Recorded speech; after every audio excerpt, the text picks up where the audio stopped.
Thank you everyone for joining us for I think this is our third medical student Zoom session. The topic this evening is our paths to medicine, celebrating the diversity of experiences. I'm your host, Dr. Ted O'Connell. I'm the program director at the Kaiser Permanente Napa-Solano Family Medicine Residency Program. Today's panel discussion will focus on highlighting the diversity of paths to medicine. We'll hear from 3 family medicine doctors, one of whom is an attending and 2 who are residents, who've each taken different paths to medicine and have had different experiences along the way. Our hope is that after this session, you'll begin to view your own path to medicine in a new light and celebrate the differences of your experiences that make you a unique candidate. Dr. Tessa Stecker is the Regional Director of the Community Medicine Fellowship Program for Kaiser Permanente Northern California and is a core faculty member at the Kaiser Permanente Napa-Solano Family Medicine Residency Program. Dr. Stecker completed her undergraduate degree at USC and received her medical degree from the Keck School of Medicine at USC. She completed her residency and a fellowship in community medicine at Kaiser Permanente Woodland Hills, a community medicine and global health fellowship at Kaiser Permanente Napa-Solano, and a faculty development fellowship at UC San Francisco.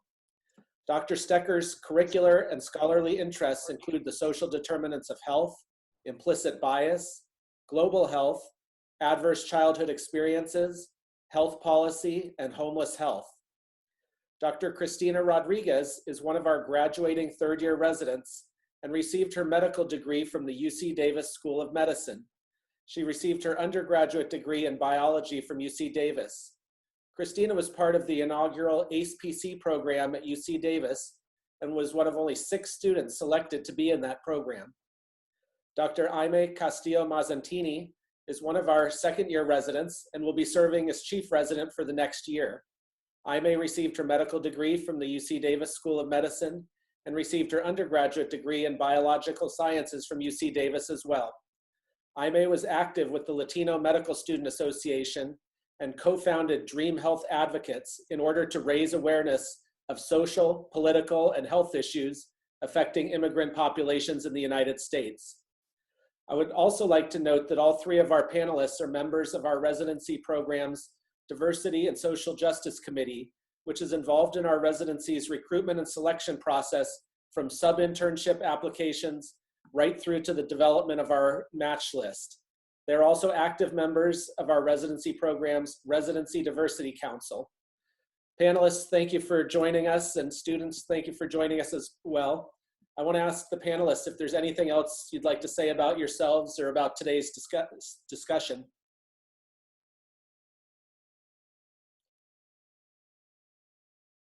Dr. Stecker, we're not hearing you. I see you talking. Let me unmute you. Oh no, you're unmuted.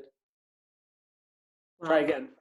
Can you hear me now? We can. Okay, so for some reason the headphones aren't working today, but I was just going to say thank you for such a wonderful introduction. I'm personally just really excited to be a part of this panel discussion today. I know that all of you have done incredible work thus far to get to where you are in your careers, and will undoubtedly do great work in the future. So excited for this discussion. Thank you. And maybe Aime and Cristina, even if you don't have anything to add on to yourselves, maybe give us just a hello so everybody knows who you are. Hi, everyone. This is Aime. And this is Cristina. And just to echo Dr. Stecker, I'm similarly super excited to be here. So we're going to entertain questions. We really want to make this a discussion. So I have some questions that I prepped ahead of time. And actually one of our students who's joined us emailed me earlier in the day with a couple of questions. So feel free though, if anybody has questions that they'd like to pose to the panelists, to submit those in the chat, and then I'll call your name when we get around to that point. But I'd like to ask each of the panelists to tell our audience about your own unique path to medicine and talk about obstacles that you've overcome along the way. And we can take it in any order you like. Maybe we'll go with the residents first. Yeah, let's start with Aime as sure. The most junior resident. Great, okay. Well, I think there are several obstacles, and then I think at the time didn't seem like obstacles, but I think I'll talk a little bit about it more during our discussion. I think they ended up being assets to kind of to where I am now. But one of the biggest ones is just being a first generation of everything. So I'm an immigrant. I was born in Mexico, being a first generation college student and then medical student and then physician, the first physician in my family. I think that came with a lot of challenges.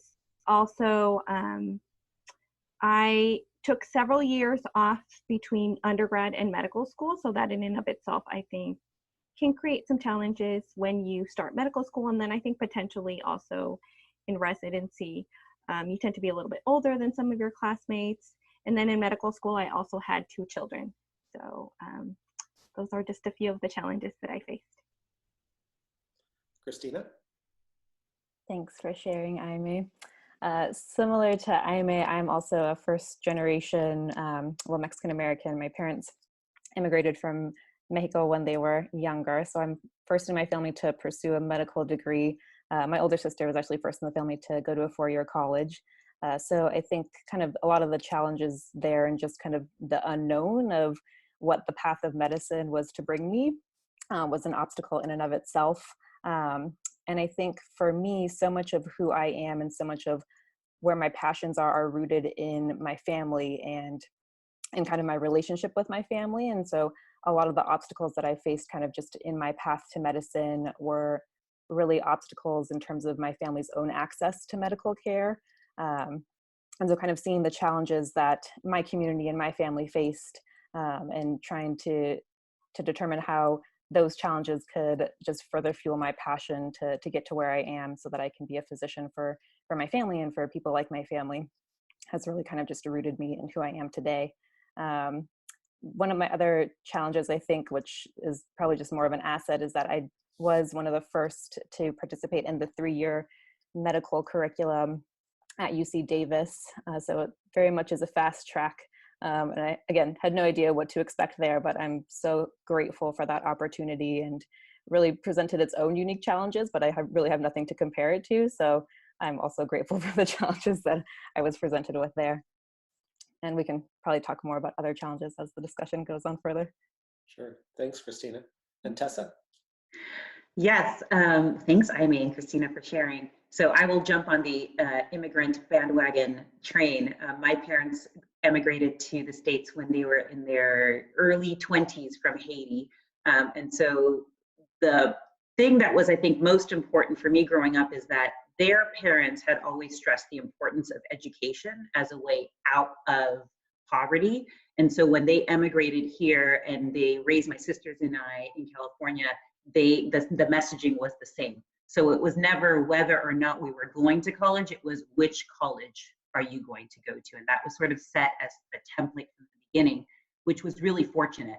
I was the first person in my family to go to medical school, the first person in my family to try to figure out the FAFSA application.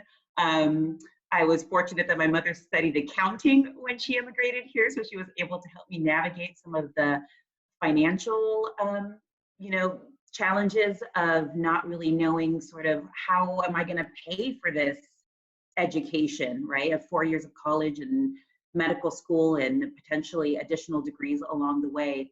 And so I think that was really important. And I think that another thing is that oftentimes I thought of as an obstacle growing up, and now I realize, as you know, Aime and Christina have realized too, that sometimes the obstacles you think that you have are actually assets.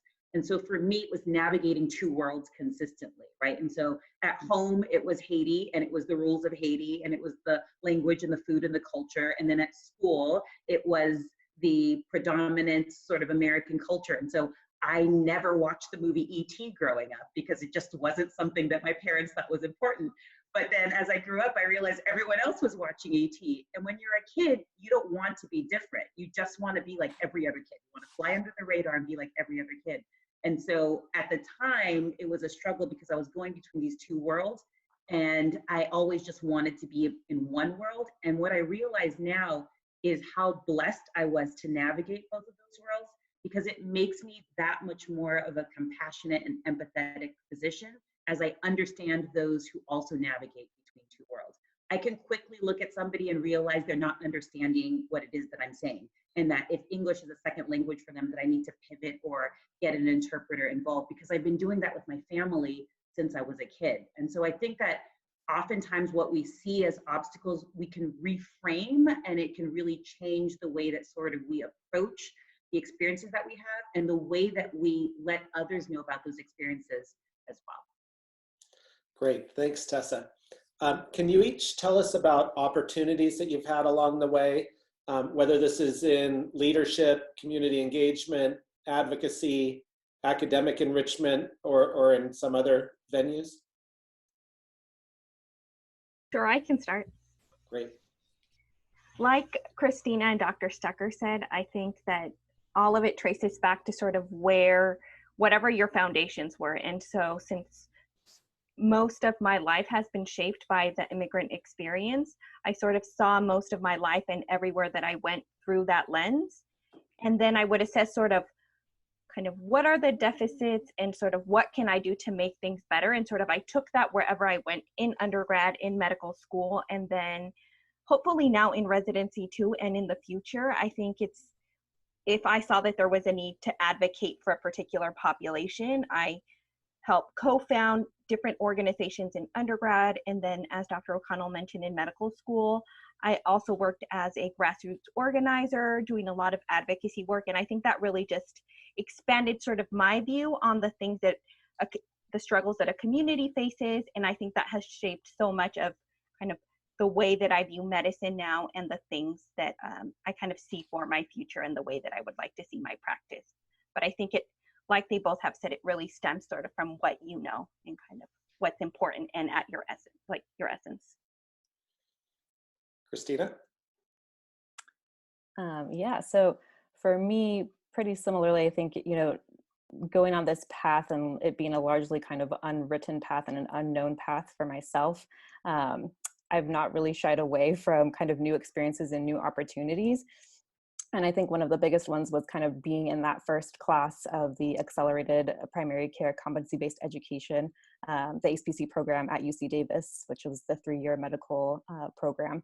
And I think that really kind of opened up a lot of opportunity for me in just, not being so afraid to kind of pursue these new opportunities and these new challenges that kind of are inherent within medicine.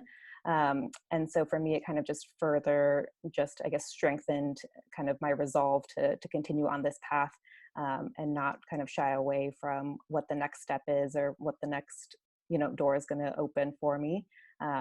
And it was really kind of just great to be a part of that, just because it's so much more a part of transforming medical education. And I think, in celebrating diversity, we also have to celebrate the diversity of, we're each unique learners. And I think there's lots of change that can be had in just the medical education process. And so it's exciting to be a part of that in every aspect. Yeah. Great, Christina. Thank you. And Tessa? Yes, my goodness. All right. So I think that I've always sort of gravitated towards things that involve helping the community, whether it was tutoring in high school or whether it was being part of a community service organization in college. And so I think that because I was always sort of drawn to those things, I didn't realize at the time that those were all contributing to making me the person who I am today and making me a great physician, because I was always sort of outward facing and interacting with the community. I think in terms of some of the obstacles, I think that the academics can be really challenging along the way. And the further along you go, the more challenging it becomes. And so you think like, okay, I've done this, I've done college, I've got this. And then you go to med school and you're like, oh, they just upped the ante. And then you go to residency and like, oh, they just upped the ante just a little bit again. And so I think that really taking advantage of opportunities for academic help or counseling along the way. I did an amazing summer program in between my first and second year of college that was like a 6-week paid program that allowed me to explore like all facets of medicine, do some study skills, academic preparation. And I think that along the way, whether it's doing it through the academic support department specifically, or through organizations such as LMSA and SNMA that often act as a great way for like-minded people to kind of come together and offer each other support, I think that's really important, because it's very challenging when you look around and you don't see a lot of people who look like you or who may have had similar experiences to you. And so the more that you can find those people and hold them close to you, whether they're not at your campus or your residency or through other organizations, I think that support is so crucial. And it's something that really isn't as pushed as it really should be, because I think that's really an important part of getting through this, is having a good support system. Great, thanks, Tessa. And speaking of support, I'm going to ask each of you to tell us a little bit about mentors that you've had, who you've had along the way that have helped you in your career and professional development. You're on camera right now, Tessa. Maybe we'll start with you. Okay, I can start. We can reverse order this. Okay. Yes, I've been really so lucky and blessed along the way to have had incredible teachers. I mean, starting in elementary school, but a few of my high school teachers, I mean, to this day, I credit them for where I am, and for really sort of pushing me academically, and for just introducing me to concepts that I may have never had experience with before, and opportunities that I may have not pursued. I was really fortunate in medical school that there was a great dean of diversity at the time who sought out scholarship opportunities, and who literally called me one day and is like, "You should expect a check for $5,000. And I was like, "What do you mean? Like, where is this money coming from?" She's like, "Oh, I just found a scholarship that I thought that you would be good for, and I applied on your behalf so that you could get that scholarship through the school." And like, that's huge, right? Somebody taking the time and investment in making sure that like my needs were not only met academically, but financially and emotionally. That was just so key. And I really am thankful for everyone, even in small ways, people who maybe I've only intersected with once and like heard just a really great talk that they gave at a conference, but that ended up being so inspiring. So I think that informal mentors and formal mentors can really be a great way of, like I said, buffering yourself and giving yourself that additional support, and finding people who are ahead of you for where you want to be, so that they can give you tips and advice and you can ask questions. So important. Great, thanks, Tessa. Christina. Yeah, thanks, Tessa. Similar to Dr. Stecker, I think I've had different mentors and different advisors kind of at all stages of life. And I think one of my earliest that's just so ingrained in me is my counselors from high school, and kind of their just help in navigating, what it even means to apply to college, and kind of what are some preliminary steps that I should even be thinking about when thinking about a career in medicine. And really my scholarship, we had a pretty good scholarship program at my high school, and I was able to kind of really find some good help there that really lasted throughout medical school even, and just to be in touch with people through email, which was really, I'm just so grateful for having had that. And then even going through med school, just the mentors that I had, the kind of the program directors of my medical school program really kind of just took the time to get to know me as a person, not just as a medical student. And my kind of cohort were very close, very much a family, and people I still talk with today and who are going to be in my life forever. And in thinking about residency, all the different attendings that I've interacted with have taught me so many different things. And so I think it's so important to seek a variety of mentorship, and knowing that not one person has to provide you with everything, but everyone has something valuable to give you, even if it is just a small pearl, like Dr. Stecker was saying. Great, thanks, Christina. And Aimee? Sure. I think that just like Dr. Stecker, kind of mine sort of overlaps over Christina and Dr. Stecker. I've had a lot of very informal mentors that I've just sort of kind of come upon at conferences. And I think a lot of those were really just sort of like motivational, inspiring, those people that you meet and sort of just give you that extra little push that you need, that extra boost in confidence to kind of help you along the way.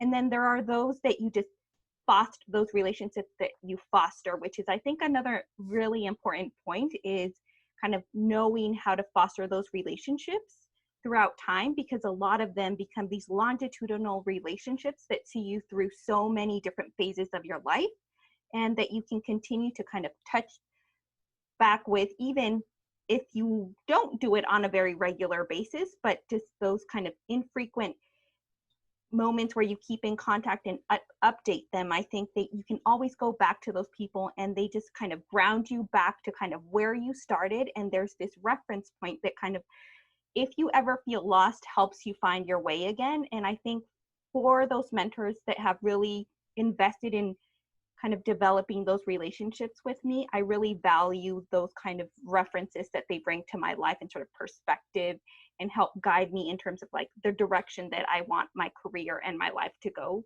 towards, because I've known them and I've worked to develop these relationships with. Great, thanks, Jaime. Now, can you tell us, how do you deal with bias or prejudice in medicine?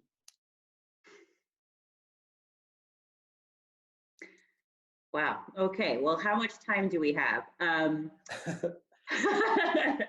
Okay. So this is actually something near and dear to my heart. I was actually doing a workshop just recently with the residents. We did a workshop on imposter syndrome. And for those who are not familiar, you may all be familiar with it, even if you don't know the term.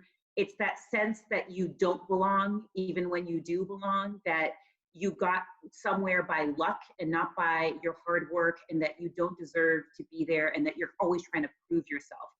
And, you know, in medicine, inevitably you experience these feelings somewhere along the way. And I certainly did along the way as well. And some of that is rooted in some of the biases that are prevalent in our society and our communities. Just from thinking about like how many representations do you see in a lecture, right, of people who look different or who come from different circumstances, right? And how many times in history, even growing up, did you study European history and sort of a Western focused history? And how much did you really learn about the Middle East or of China or of Africa and of the historical representations in those groups? And so I think that so much of our society already has some structural and systemic biases in it, and that bleeds into medicine as well, and affects not only the patients that we take care of, but certainly people in medicine.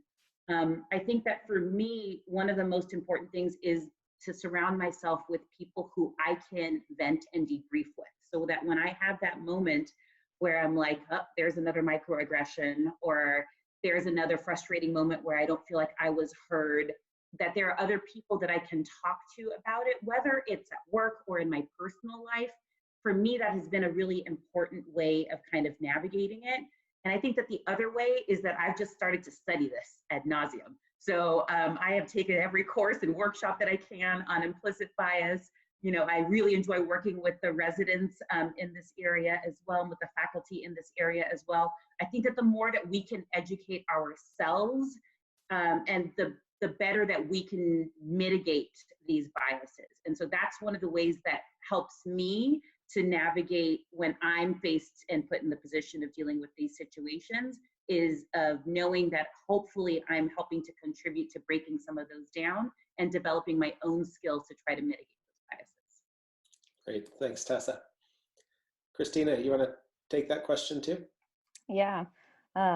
Thanks, Dr. Stecker. And Dr. Stecker has done so much amazing work with us as residents, and kind of learning and teaching each other, and kind of learning from our own experiences in terms of, you know, implicit bias and prejudice in medicine. And that for me has been just so helpful in trying to just navigate it for myself. So thank you for that. It's been really, really important for me. Kind of going off of that, I think in the past I hadn't been very good at really dealing with bias. It's kind of something that I would just kind of push to the side and kind of just keep going forward. And more I realized that that's not the way, and that's not the healthiest way to deal with it. And so for me, it's been more of a process of recognizing, like taking the time to recognize it and to kind of talk through it, and to really kind of help myself to heal from these things. And really finding people in my life who I can debrief, similar to Dr. Stecker, with, to kind of help navigate those moments has been really, really helpful for me. Great, thanks, Christina. And Jaime? Yeah, so I agree. I think it's so important. So many of these biases that we experience can create a very like psychological toll. And I think it's so important to learn to talk about it and to find a support group. And for me, I think sort of just navigating that, one of the ways that I sort of deal with it now and hopefully am able to do something about it is that I, with mentees that I've had along the way or other people that I meet and I see struggle with it and maybe are facing or trying to deal with it for the first time, I try to share my experience and the way that it sort of either propelled me to do better or to kind of learn more about what this means and how I can use it in a positive way. And mainly it's really just trying to share that experience so that other people who are struggling with it kind of find a way, a healthy way of dealing with it as well. Great, thank you, Aime. So now that you are a rising senior resident, graduating senior resident, attending, what do you wish you knew going into interview season for residency? That's foremost in the minds of at least a good chunk of the participants in today's session. Aime, we'll let you start. I think since you're already on screen.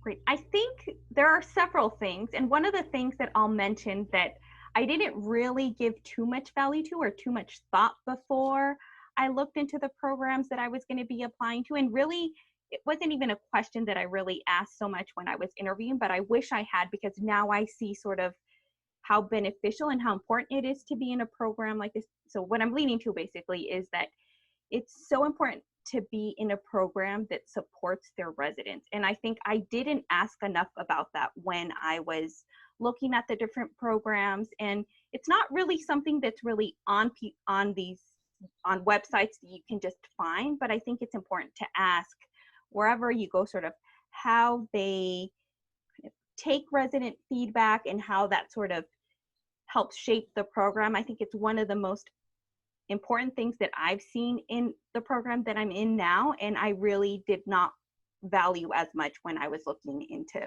the different residency programs. But in terms, I think, of kind of coming from a diversity background, I think it's important always to ask sort of what support system there is for students who are either coming from these complex social situations and have had different paths. I think it's important to know sort of what structure is already in place to support students and how open the programs are to developing this further. Great, thanks, Aime. Christina?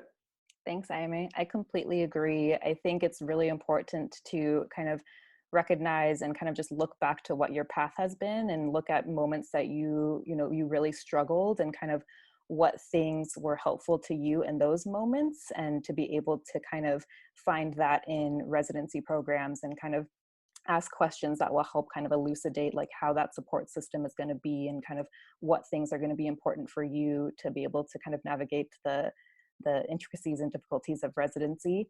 And I think the other thing, as silly as it may seem, is to just really be your authentic self and to really celebrate who you are and where you've come and where you're going, because that's truly what it's about, is to find a spot that's going to be, that you're going to be able to find a family and that they're going to be able to receive you as family as well. Great, thanks, Christina. Tessa? Yeah, I mean, I definitely agree with both Aime and Christina. I think that I wish that I would have really looked back at my own journey and celebrated it more and highlighted it more as I interviewed, because I think that it's one of those things, particularly if you have surmounted challenges, there's a tendency to try to want to like bring those out into the background and not like put those out into the forefront. But I think that when it's like they say in PR, take control of the narrative. So when you are in charge of kind of presenting your life, your opportunities, your unique experiences and your challenges the way that you want to do it, and you own them and you're proud of them, I think that really goes a long way. And I think that oftentimes part of this is the imposter syndrome. You don't feel necessarily like you belong there, and so you don't really feel like you can own these different experiences because they're not the experiences that are sort of touted in sort of the typical culture. And so I would have really loved if somebody had told me along the way, like, hey, own the things that make you unique and shout them from the rooftops. I'm glad you're saying that, Tessa. In a previous Zoom session, we talked a bit about personal statements and interviewing, and talked about how important that is to celebrate what makes you unique, what you're going to add to a residency program, challenges that you've overcome, and how you've owned that and grown from it and developed, and how that's going to inform your approach to residency. There's a whole lot of value in really embracing and celebrating that. So what advice would you have given your third or fourth year medical school student self about going into interview season and approaching different residency programs, knowing what you know now? I think you all have kind of touched on that a little bit, but is there anything else you would add thinking about that? Definitely take notes after every interview immediately, like in the car immediately, because at first you're going to be like just so excited, and there's wonderful programs out there, right? And really it's about finding the one where you're going to thrive for your residency time. But you get so excited and you hear all these things, you're like, oh, I like this, I like that. And if you wait, then it's all going to mesh together into like one, and you're not going to realize, okay, which program, especially if it's like 2 programs from the UC system, 2 programs from KP, right? And so like writing down as specifics, don't worry about grammar, just like free form, stream of consciousness, write down all of the things that you want to remember, but then also write down just how you're feeling in that moment. Because I think that that's really what it kind of comes down to when you're making that list, is like, how did I sort of feel? You're going to get a great education a lot of different places, but figuring out like where it is that you're going to really excel, I think that's probably what I would have done more consistently when I was interviewing. Great, thanks, Tessa. Christina? Those are all great things. I think kind of additionally, looking back and kind of looking at where I was going into interviews, I would say just to really kind of focus on just seeing how residents and faculty are interacting with each other. And I think that speaks a lot to kind of the culture of the residency. And for me, that's just super important to be able to kind of just picture yourself in that residency program. And really take the time to talk with the residents and kind of really try and figure out what their experience has been, and kind of how supported they have felt in the programs that they're currently in. And also, it's okay to be emotional and to laugh and cry. I definitely cried during a lot of my interviews when talking about my story, and it's okay. Great, thanks, Christina. Aime? So I think another thing is making a list of sort of what your priorities and sort of what you're willing to compromise on, and what is an essential part of kind of what your future learning path is and sort of where you want to go. I think when you interview at all of these places, you can sometimes lose sight of that. And I think you can always fall back to that. If you have a list, it'll kind of help ground you, and it'll help you sort of, when you're looking back at everything, to sort of assess which programs fit that whatever list you've created. And it can make things a little bit more simple, although to be honest, I think we can all say that it's very challenging to make that final decision, and it might always feel like you could have maybe done something better or different. But I think if anything, I think it'll maybe make it a little bit more simple. Wow, that was such tremendous advice from all 3 of you. I feel like we should just package up that piece of the video and put it out there for students everywhere, because there's really a lot of tremendous advice in there. So at this point, I'd like to open up the discussion to questions from our audience. What I will ask is, instead of me reading these questions, I'm going to ask the person who wants to pose the question to go ahead and introduce yourself and tell us who you are, where you are in your education, and then pose the question to our panel. I was going to go, I think I'm going to mostly try to go in order, and we'll start with the question that was emailed to me earlier today. But we actually have some pre-health students on this session as well. They're part of our medical scholars program. One of our faculty, Dr. Ruben Gonzalez, has developed a program with Napa Valley Community College to help develop the next cohort of great physicians out there and develop relationships between the community college and our residency program. And so some of those students have joined us today, and I think I'd actually like to take the first question from one of them, because there's a really great one coming in, and I think it's a chance to start before medical school. So Huzaifa has a question for all of you. And if you don't mind, Huzaifa, I'm going to ask you to go ahead and pose that question. Hello, everyone. My name is Huzaifa, and I'm a Napa Valley College student. I will be transferring to UC Berkeley in the fall of 2020 and will be majoring in molecular and cellular biology. Thank you for having us here. I would like to ask a question to all the panelists.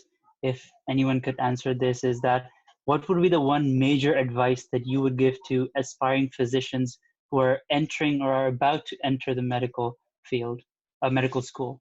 Thank you. So panelists, go ahead and take that. And we don't necessarily, all three of you don't necessarily need to answer each of these. We'll take it however it comes natural.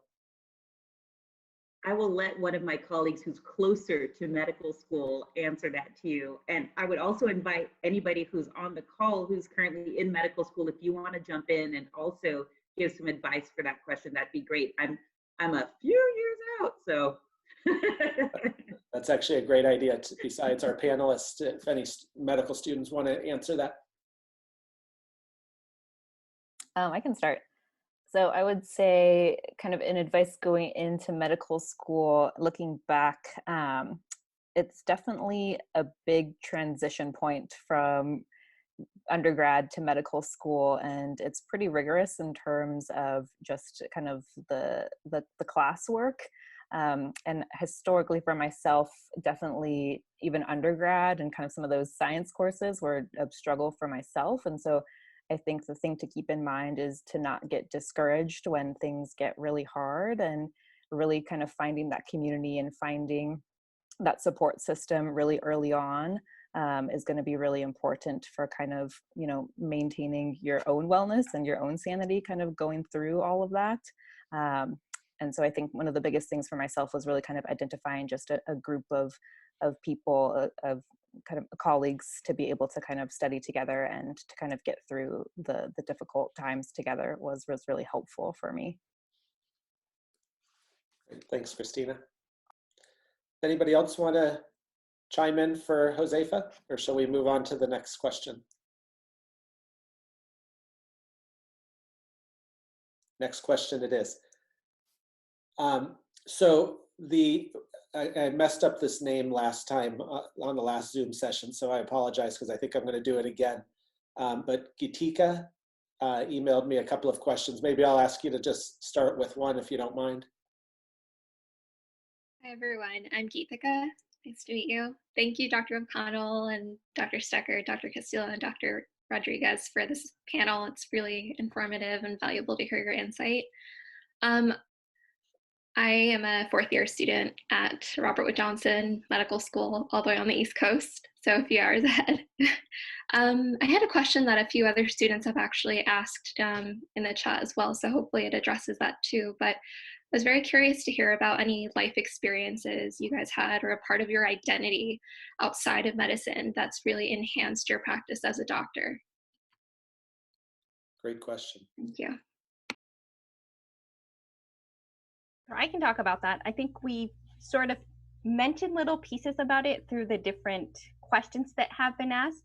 But really, I think going back to one of the things that Dr. Stucker mentioned specifically, I think when you come from a community that maybe isn't so well connected to the medical field and has a lot of obstacles even getting access to medical care, you're able to recognize those patients, and you're able to sort of give them that extra attention that you know they need when you're providing medical care to them, to make sure that they're able to get exactly what they need. And I feel that just having that extra lens to look things through and to have that intuition that it really goes a long way to be able to pick up those patients that can really just fall through the cracks and really do all the time, just to give them that extra moment to make sure that they understand to break down everything for them and kind of meet them where they are. And I think that that's really valuable, and it's often not done because people just don't know that that's something that's needed.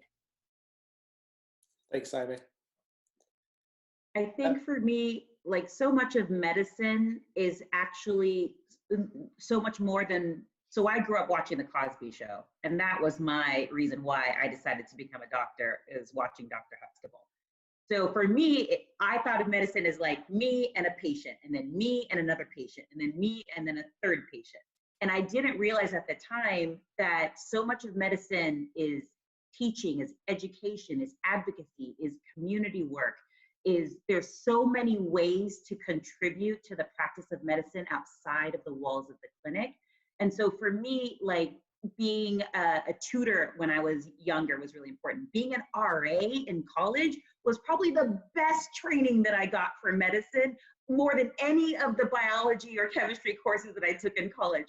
I learned conflict negotiation. I learned about different cultures.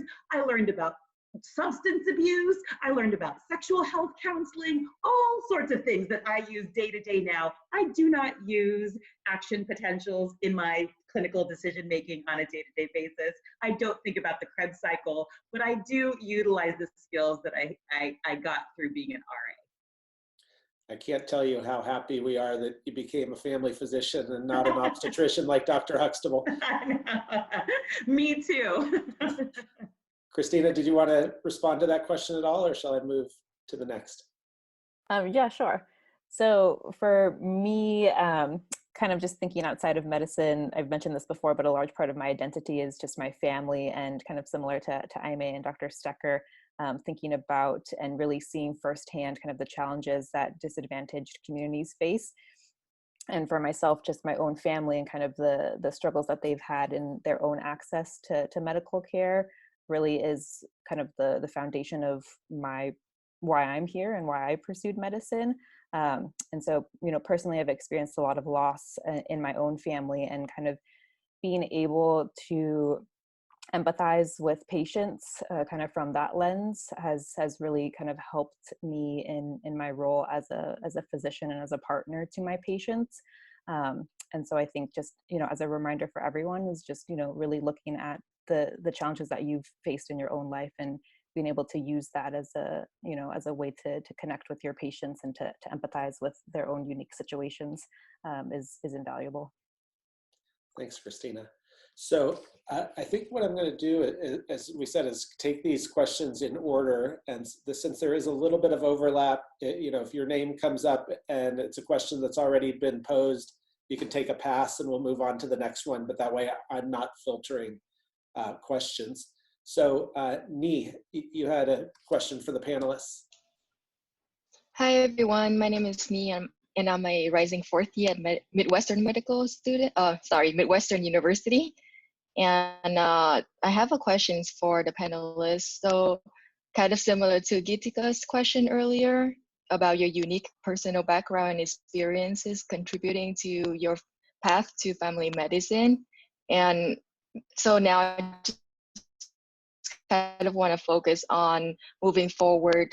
How do you see yourself serving the community and your path after residency, specifically for Dr. Rodriguez and Dr. Castillo?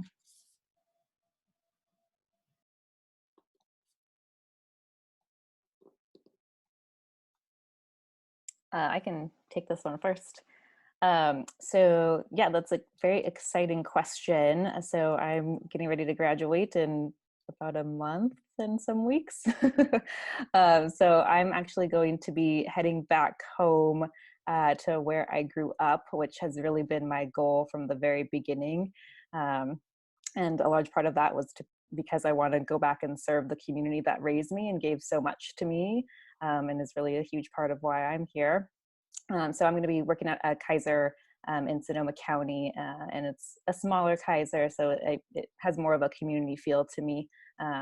But hopefully I'll be able to kind of serve that population over there and continue to kind of advocate for everyone from all sorts of communities, and specifically those from disadvantaged backgrounds. Thanks, Christina. Jaime, do you want to address that too?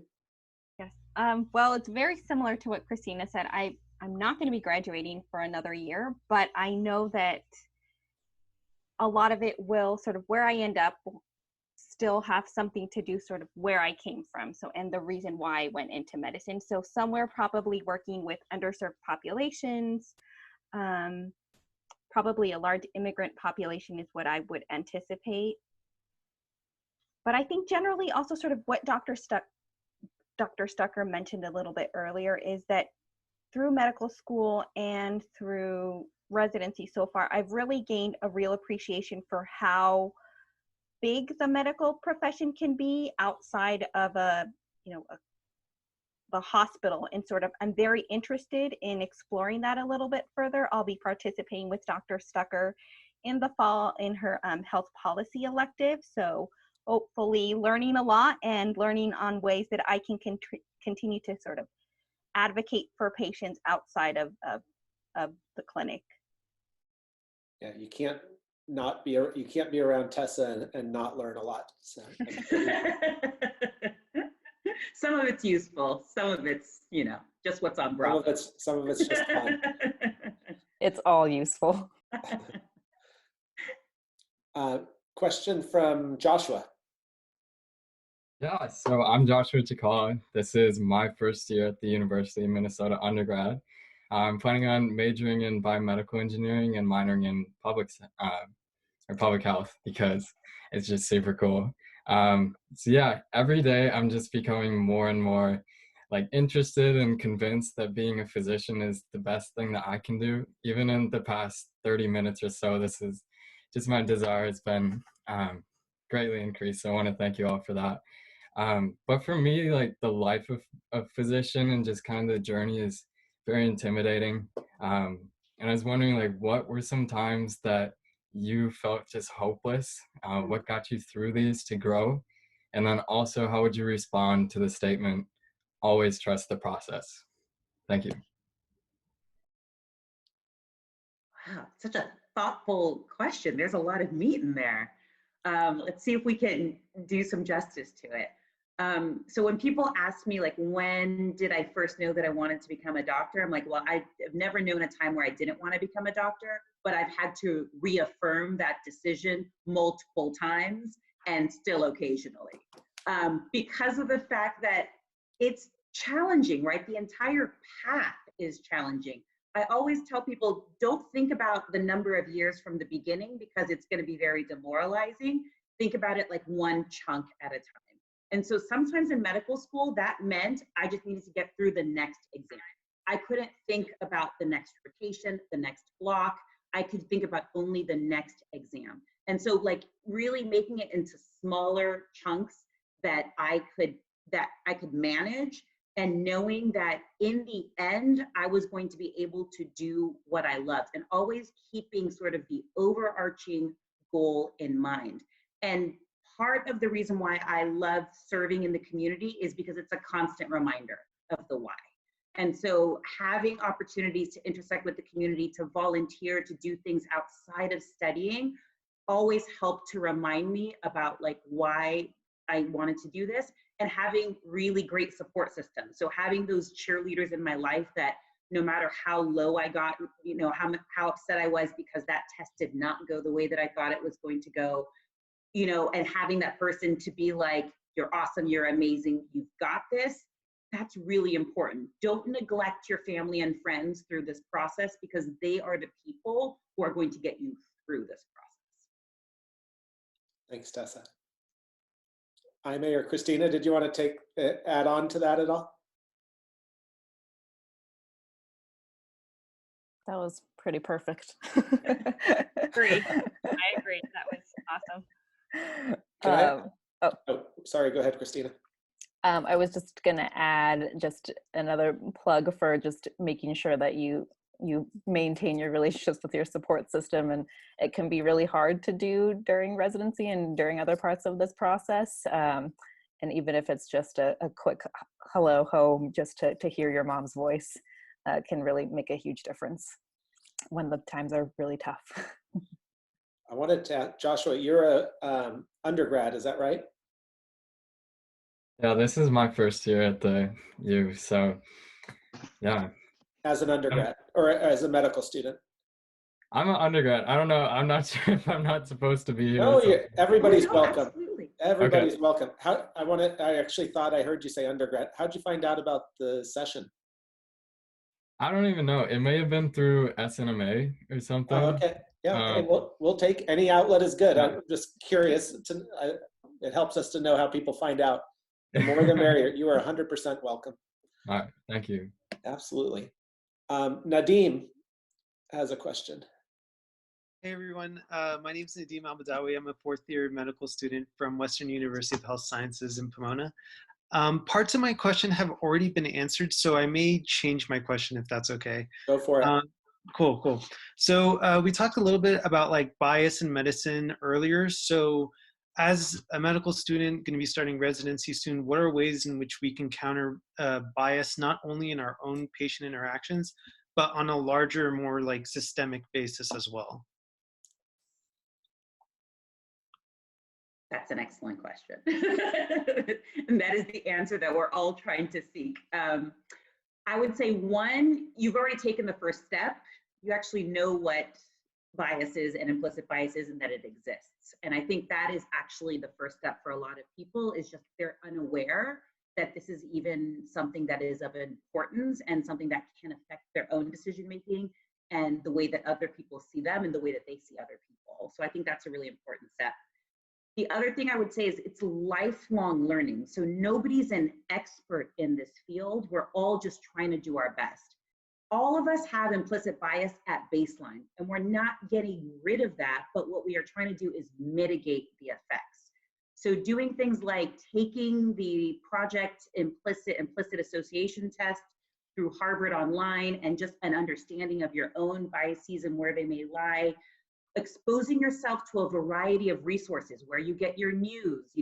One of my friends uses Twitter as his way of really embracing diversity, because that's a platform where people of all different backgrounds kind of connect, and he can learn about things about communities that he's not part of, learn more about the transgender community, or learn more about a certain ethnicity or culture without putting somebody in the place of asking them questions to always have to be explaining that group to him, but to be doing sort of the own exploration and understanding. And then the advocacy piece, I think, is a really great way of getting at the underpinnings of the systemic and the structural inequities. And that can be done through a variety of different ways. I think that a lot of organized medicine groups actually have really great advocacy arms that you can get together with people who are either in your same profession, same specialty, or people who come from similar backgrounds. And as a group coming together, one, you don't have to do all the work yourself. Two, you're always learning from the group. And three, your voice is amplified. And that's an amazing way of really like making change. Physicians and people in medicine, specifically now, our voices are really respected. If you write a letter to the editor or an op-ed, you have a high likelihood of that being published because you do have an esteem and a sense of like power and privilege in the society that not a lot of people are afforded. You have to use that for those who cannot advocate or speak for themselves. And there are amazing opportunities to do that. Tessa, as usual, very, very well said. Aimee or Christina, do you want to add to that question at all, or shall we move on? Again, I feel Dr. Stucker is pretty much, even though there aren't experts, she's pretty close to it, and I feel like I can't really add anything to that. Okay, I think we have a question from Christopher. Yes, all right. Hi, my name is Christopher Gay. I'm a third-year medical student at Rocky Vista University in Southern Utah. And thank you guys so much for taking the time to do this today. I've really enjoyed and really appreciate the opportunity to hear your guys' advice and listen to your experiences. My question is there anything that you've learned or experienced in residency that you hadn't expected, given your perception of family medicine prior to residency, that you might not have been aware of during your journey through medical school?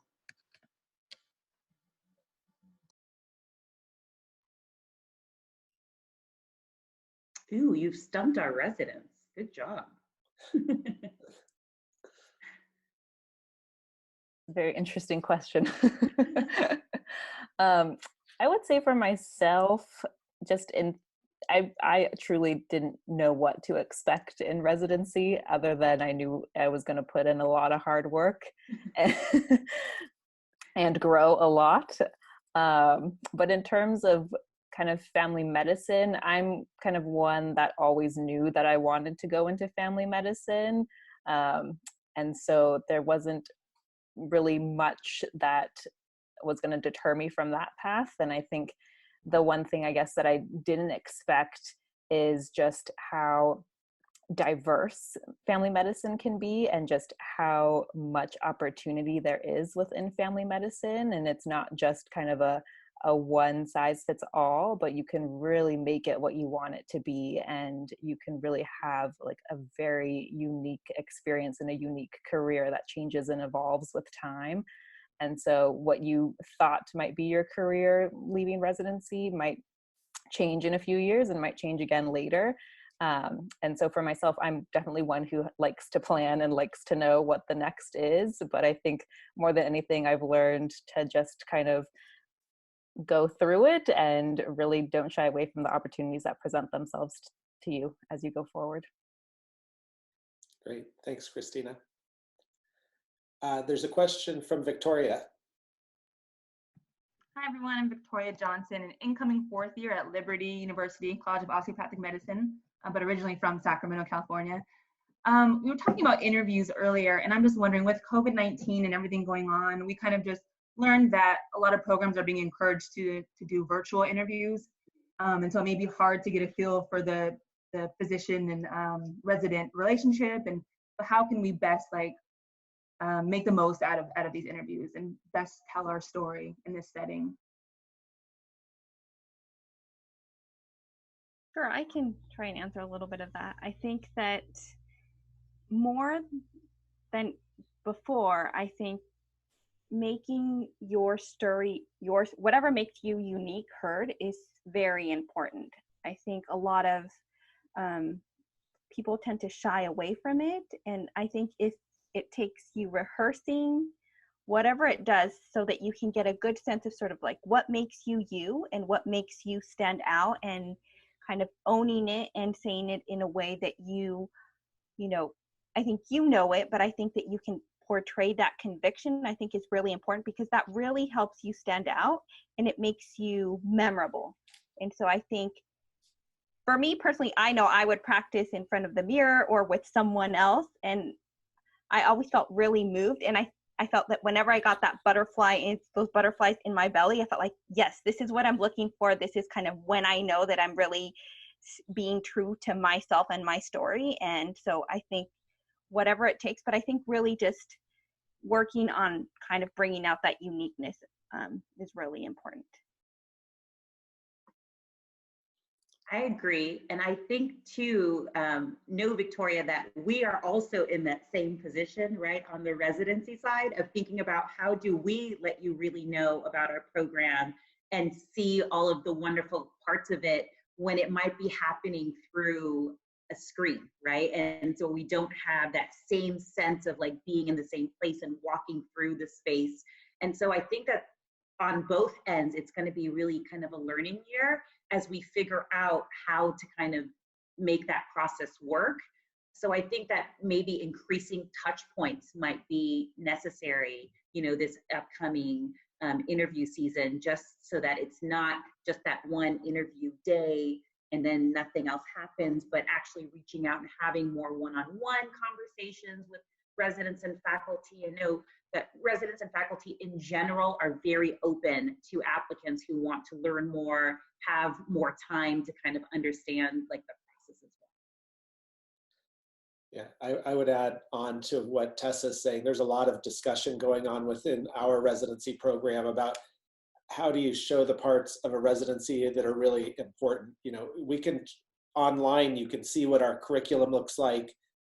We can create a virtual tour of the hospital when we're talking about how to do that.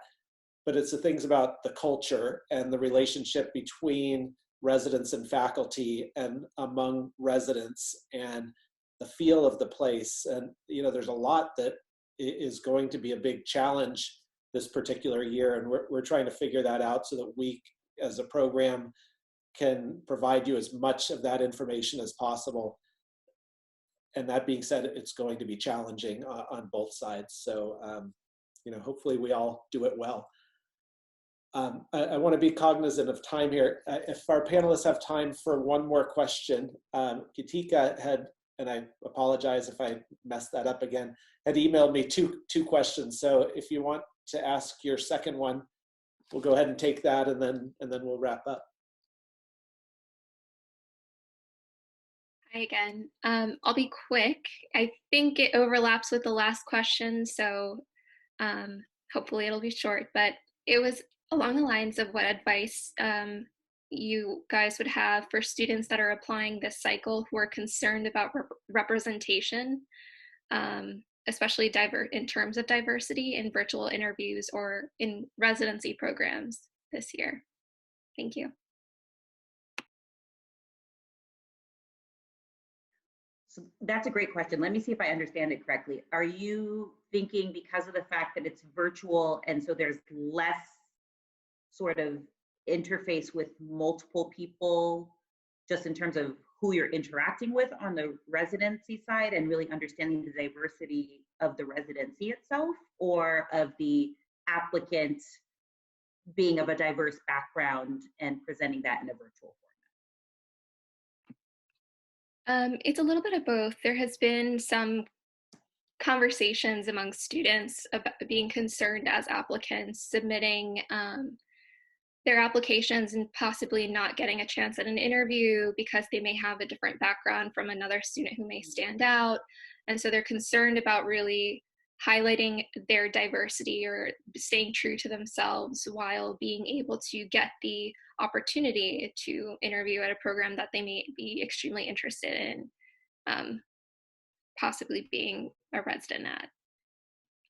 And likewise, that challenge exists for residency programs for ensuring that they maintain the diversity that they have at their programs and how they plan to overcome that challenge now with everything being virtual and offering virtual interviews to candidates. Yeah, I mean, I think these are really great questions and important things to think about. And I think you kind of highlighted the answer in your question is about being your authentic self, right? And it really is true, is ways of presenting yourself, what you've been through, the opportunities and challenges that you've had in a way that reflects who you truly are. And you can give your personal statement, or you can practice your interview with somebody completely outside of the realm and just get feedback. Like, how did this come off? How did this sound to you? Did you understand? Like, this was my intention. Did that come across? And ultimately, if a program hears your authentic, true story and doesn't want you, you don't want that program either. Like, honestly, you really don't, because who you are at your core is not going to change. And that is what is supposed to be supported and nurtured in residency program. And so if they're not excited by that prospect and want to learn more about you, then consider it the other way. Is this really the best fit for me? Even though on paper, it may check off a lot of the things that I think would be good for my learning. So I'm not one of the panelists, I'm the host, and was going to try to not say too much. I'm a big believer in being proactive. And I think of any year, this is also the year to be proactive, because I can guarantee you there are hundreds, thousands probably of other program directors around the country and their faculty trying to figure out how they're going to make this interview season work and make sure that it's functional. And as we talked about, being able to talk about the culture and the people and the relationships and make sure that the fit works. And now we just found out that ERAS application cycle just got pushed back 5 weeks, which compresses everything. And so I would say, if there are programs that you either have a pre-existing relationship with, or that you know somebody at, or that you've looked up online that seem really interesting to you, start reaching out now and ask if they are going to be having any, Zoom sessions or open houses down the road, or opportunity to, how they're thinking about doing their application cycle. Anything that you can do to let them know that you're interested, because that may just help you in that process somewhere along the way. it may just have, your name will be more familiar, your face will be more familiar. I think getting a little, not too creative, but proactive will be helpful this year. Aimee or Christina, do you have any more recently involved in that part of the process? Any other ideas for the participants? No, I was just going to mention that I think it's really important to show how interested you're in a program, and whether it's via email or, like you said, getting in contact with someone that you know in the program. Great, thank you, Aimee. So I want to thank everyone for participating in today's session. I thought it was a really, really rich discussion, and I hope everybody found it useful. So thank you to the participants who were able to be part of this. I want to thank Dr. Aimee Castillo, Dr. Christina Rodriguez, and Dr. Tessa Stecker for being panelists and providing such great insights. I want to give everybody my email address. I'm not going to offer up our residents' email addresses, but I'm going to give you mine. You can email me if you want to get in touch with any of the panelists or anybody else at the program. I will pass your information along and won't promise a connection because residents are busy, but we will try. So you can email ted@insidetheboards.com. That's one of my personal email addresses. It's just easier to remember. I do want to tell you about upcoming sessions, Zoom sessions. June 10th, I'm going to be doing one on behalf of Elsevier, my publishing company. We're going to be talking about everything related to interview season and prepping for that and following up afterwards, and kind of give you a look behind the curtain on the residency side. June 23rd, we're planning one on a women's health topic that is still to be determined. So if you're interested in being a part of any of those and are not on our mailing list, please just email me and I'll make sure you get on that. I've also had this idea about maybe doing office hours once a week or every other week or something like that for 30 or 60 minutes to answer some of your questions about all of this, or maybe even look at personal statements or try to help. I want to try to make sure I can manage that and everything else we're doing. If you think that's helpful, email me and let me know. If you have other ideas for Zoom sessions, topics you'd like us to cover, we are more than happy to consider that. So please feel free to reach out to us. I feel like there was one other thing I was going to say, and no, I don't remember what it is. We're going to put this up on YouTube within the next couple of days, and maybe even sooner than that. And it's been on Facebook Live. I think it lives there then, I'm not really sure. But if you don't, all participants, if you don't mind letting your friends know about this, hopefully they'll find some utility in taking a look at the video as well. And so in closing, Tessa, Aimee, Christina, anything you want to add that's been missed? I mean, I just really want to thank all of you. You guys have chosen an incredible profession that surely has its challenges and its obstacles, and it's a long journey, but it is an incredible way to serve your communities and to find personal fulfillment and growth. I will say, in terms of the financial aspect, I'm currently reading The White Coat Investor, which I was told to read many, many years ago, and I finally am getting around to reading now, and I wish I would have read it even before going to medical school, because this is very important, okay? The financial ramifications of many years of taking out loans and then getting not paid a great salary through residency to be able to pay off all of those loans and to be a little bit behind your colleagues who went into jobs straight out of college, it's real. So read that book and do what you can for yourself to make sure that you have longevity in this career and that it's a choice that you make every day and not something that you feel you have to. Thanks, Tessa. Aimee, Christina, do you want to add anything before as we wrap? I'll just kind of echo and say thank you to everyone for allowing us to have part of your evening.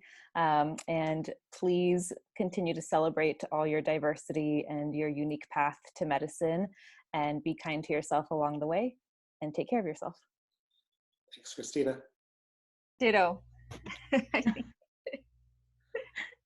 There was a question, what's the book called? It's called The White Coat Investor. That's correct. Thank you, Joshua, for adding that into the group chat. It's a very easy read. It's very short. Yes. All right, everybody. Thank you for being part of this. Have a great evening. Stay safe. Thank you so much. Bye, guys. Have a good evening. Bye.